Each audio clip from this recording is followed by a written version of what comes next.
المرة كلامي ورسالتي موجهين للناس اللي عايشين بالوطن العربي، لكل عربي وعربية انتبهوا كتير منيح. مسحوق حشرات رح يتواجد بالأطعمة، هذا الشيء طبعا ضمن الاتحاد الأوروبي. طب أنا ليش عم وجه رسالتي للناس اللي بالوطن العربي؟ لأنه الناس اللي عايشين ضمن الاتحاد الأوروبي صاروا بيعرفوا كتير منيح كيف يشتروا المواد اللي فيها مسحوق الحشرات والمواد اللي ما فيها مسحوق حشرات.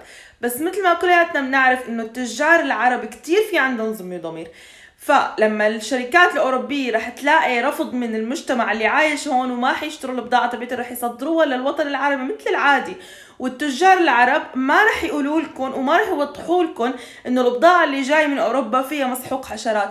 فرجاء انتوا اللي تنتبهوا، اي شيء جاي من اوروبا بالوقت الحالي حاولوا انكم يا تقاطعوا، او لما بدكم تشتروها تحاولوا تدققوا تماما بالمواد الموجودة جواتها، لانه رح يكون 90% فيها مسحوق الحشرات.